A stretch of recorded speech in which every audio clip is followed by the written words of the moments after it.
모세와 이스라엘 장로들이 백성에게 명령하여 이르되 내가 오늘 너희에게 명령하는 이 명령을 너희는 다 지킬지니라. 너희가 요단을 건너 내 하나님 여호와께서 내게 주시는 땅에 들어가는 날에 큰 돌들을 세우고 석회를 바르라. 요단을 건넌 후에 이 율법의 모든 말씀을 그 위에 기록하라. 그리하면 내 하나님 여호와께서 내게 주시는 땅 곧 젖과 꿀이 흐르는 땅에 내가 들어가기를 내 조상들의 하나님 여호와께서 내게 말씀하신 대로 하리라.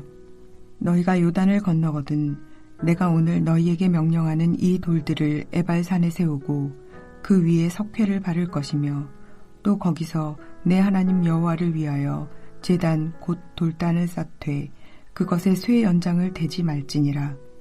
너는 다듬지 않은 돌로 내 하나님 여호와의 제단을 쌓고 그 위에 내 하나님 여호와께 번제를 드릴 것이며 또 화목제를 드리고 거기에서 먹으며 내 하나님 여호와 앞에서 즐거워하라.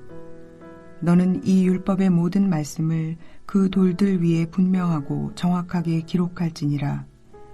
모세와 레위 제사장들이 온 이스라엘에게 말하여 이르되 이스라엘아 잠잠하여 들으라. 오늘 내가 내 하나님 여호와의 백성이 되었으니 그런즉 내 하나님 여호와의 말씀을 청종하여 내가 오늘 내게 명령하는 그 명령과 규례를 행할지니라. 모세가 그날 백성에게 명령하여 이르되 너희가 요단을 건넌 후에 시므온과 레위와 유다와 이사갈과 요셉과 베냐민은 백성을 축복하기 위해 그리심 산에 서고 르우벤과 갓과 아셀과 스불론과 단과 납달리는 저주하기 위하여 에발산에 서고 레위 사람은 큰 소리로 이스라엘 모든 사람에게 말하여 이르기를 장색의 손으로 조각하였거나 부어 만든 우상은 여호와께 가증하니 그것을 만들어 은밀히 세우는 자는 저주를 받을 것이라 할 것이요 모든 백성은 응답하여 말하되 아멘 할지니라. 그의 부모를 경홀히 여기는 자는 저주를 받을 것이라 할 것이요 모든 백성은 아멘 할지니라. 그의 이웃의 경계표를 옮기는 자는 저주를 받을 것이라 할 것이요 모든 백성은 아멘 할지니라. 맹인에게 길을 잃게 하는 자는 저주를 받을 것이라 할 것이요 모든 백성은 아멘 할지니라. 객이나 고아나 과부의 송사를 억울하게 하는 자는 저주를 받을 것이라 할 것이요 모든 백성은 아멘 할지니라. 그의 아버지의 아내와 동침하는 자는 그의 아버지의 하체를 드러냈으니 저주를 받을 것이라 할 것이요 모든 백성은 아멘 할지니라. 짐승과 교합하는 모든 자는 저주를 받을 것이라 할 것이요 모든 백성은 아멘 할지니라. 그의 자매 곧 그의 아버지의 딸이나 어머니의 딸과 동침하는 자는 저주를 받을 것이라 할 것이요 모든 백성은 아멘 할지니라. 장모와 동침하는 자는 저주를 받을 것이라 할 것이요 모든 백성은 아멘 할지니라.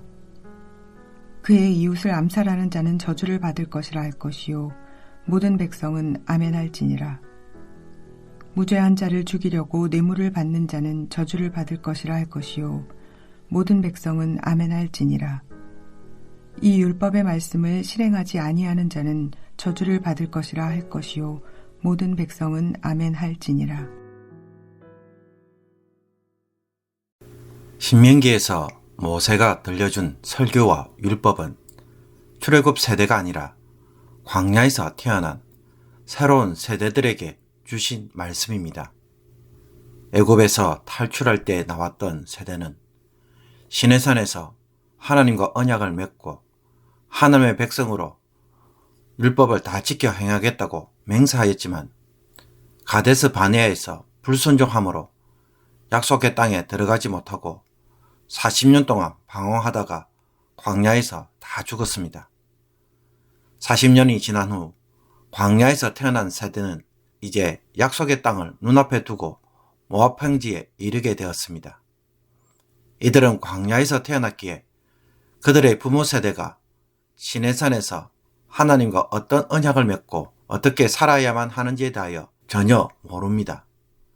그러므로 모세는 이들에게 과거 출애굽 세대와 맺었던 언약과 율법을 지금까지 다시 들려주면서 이제 가나안 땅에 들어가게 되면 시내산에서 맺었던 언약을 다시 갱신하도록 요구하고 있는 것입니다. 이스라엘 백성들이 요단강을 건너 약속의 땅에 들어가면 에발산에 큰 돌들을 세우고 그 돌 위에 석회를 바른 다음 하나님이 주신 율법을 기록하도록 하였습니다. 율법은 하나님과 이스라엘 사이에 맺은 언약의 내용이며 그것을 기록하고 기억하여 준행할 것을 맹세하는 것입니다. 그런 다음에 다듬지 않는 자연석으로 제단을 만들어서 번제와 화목제를 드리도록 하였습니다.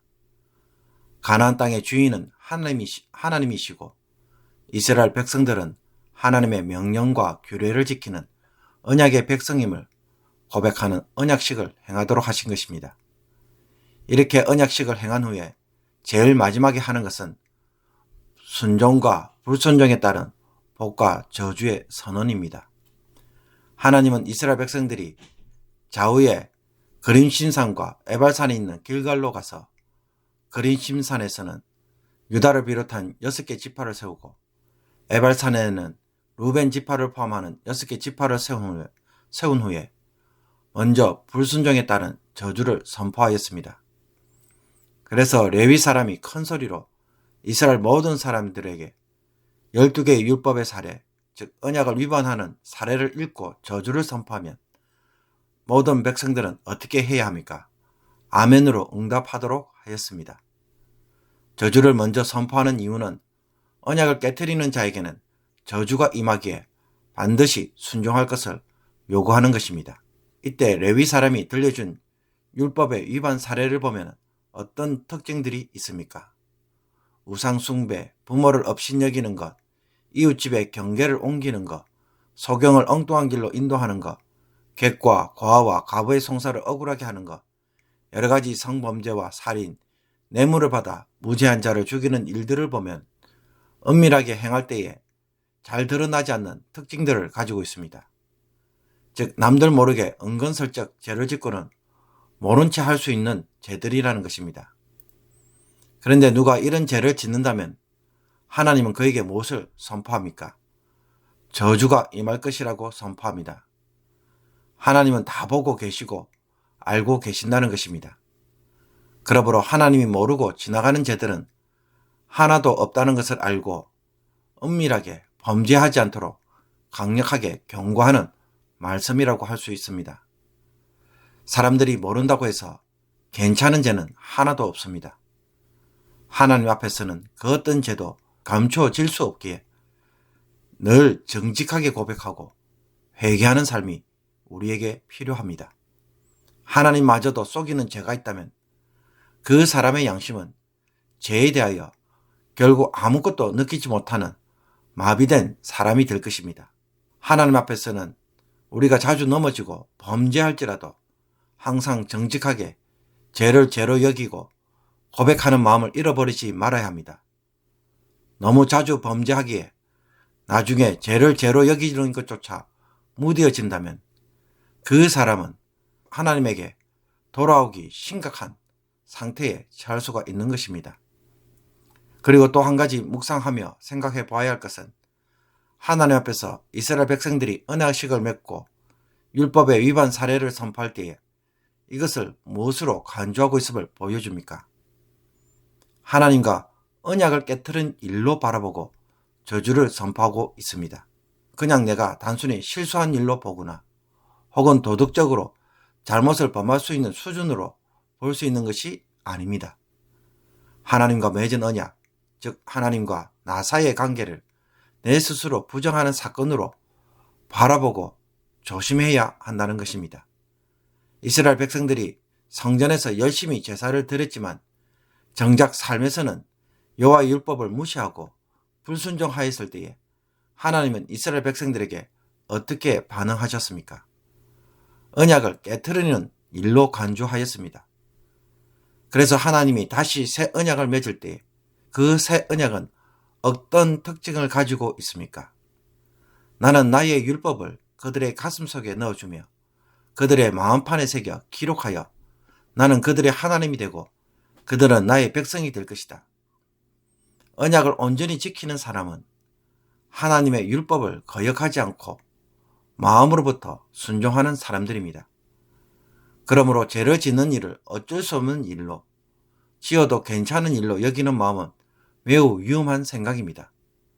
또 죄를 지어도 벌을 받으면 다 해결되는 것처럼 생각하는 것 역시 잘못된 생각입니다. 남자가 불륜을 저지름으로 처벌을 받았습니다. 그러면 다 끝이 났을까요? 부부 관계가 깨어진 것에 대해서는 그 어떤 처벌로도 해결할 수가 없습니다.